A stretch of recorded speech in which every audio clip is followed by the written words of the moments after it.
കഴിക്കുമ്പോൾ പലപ്പോഴും കഴിച്ച മരുന്നുകളുടെ ഒരു പാർശ്വഫലത്തിന്റെയും കൂടി ഭാഗമായിട്ടാണ് കിഡ്നി അധിക ജോലി ചെയ്യേണ്ടി വരികയാണ്. അപ്പൊ അതിന്റെ അടിസ്ഥാനത്തിൽ ഇത്രയേറെ കിഡ്നി പേഷ്യന്റ് നമ്മുടെ സമൂഹത്തിൽ ഉണ്ടാകുന്നത് എന്നുള്ളത് ബോധ്യപ്പെട്ട് നിൽക്കുമ്പോൾ തീർച്ചയായും നമ്മുടെ ആരോഗ്യത്തിനും മുന്നോട്ടുള്ള ജീവിതത്തിനുമെല്ലാം വളരെ ഹിതകരമായ ഒരു സംവിധാനം എന്ന നിലയിൽ ആയുർവേദത്തെ നമ്മൾ വീണ്ടും ഫോളോ ചെയ്യേണ്ട ഒരാവശ്യമുണ്ട്. തീർച്ചയായും അത്തരത്തിൽ ആയുർവേദ ഉൽപ്പന്നങ്ങൾ നമ്മുടെ വീട്ടു പരിസരങ്ങളിൽ തന്നെ ഏറ്റവും മേന്മയേറിയ ഉൽപ്പന്നങ്ങൾ ലഭിക്കുമ്പോൾ അതുമായി സഹകരിച്ചു പോവുക എന്നുള്ളത് തന്നെയാണ് നമുക്ക് എല്ലാവർക്കും ചെയ്യാൻ സാധിക്കുന്നത്. ഞാൻ മനസ്സിലാക്കുന്ന ടൂത്ത് പേസ്റ്റ് ഉൾപ്പെടെയുള്ള സാധനങ്ങൾ അല്ലെ ഇതിലൂടെ ലഭ്യമാകുന്നുണ്ട്.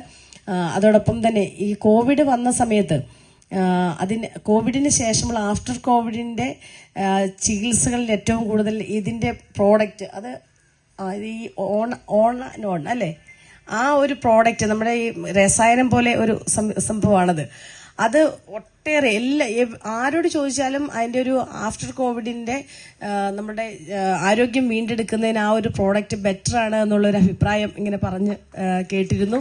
അപ്പോൾ അത് ഇവിടെ ഞാനിപ്പോൾ ഇത് കണ്ടപ്പോൾ ഞാൻ ഓർത്തു വന്ന ആ കോവിഡ് സമയത്ത് നന്നായി തന്നെ ഒത്തിരി പേര് എന്നോട് ആ കാര്യം പറഞ്ഞിരുന്നു. അപ്പം എനിക്കും കോവിഡ് വന്നപ്പോൾ പറഞ്ഞു ഇങ്ങനെ ഒരു പ്രോഡക്റ്റ് ഉണ്ട്, അത് കഴിക്കുന്നത് നല്ലതാണ് എന്നുള്ള ഒരു അഭിപ്രായമൊക്കെ പറഞ്ഞിരുന്നു. അപ്പോൾ അത് ആ ഒരു പ്രോഡക്റ്റ് കണ്ടപ്പോൾ ഞാനത് ഓർക്കുകയും ചെയ്തു. അത് ഞാൻ നിങ്ങളോടൊന്ന് പങ്കുവച്ചു എന്ന് മാത്രം. അത്തരത്തിൽ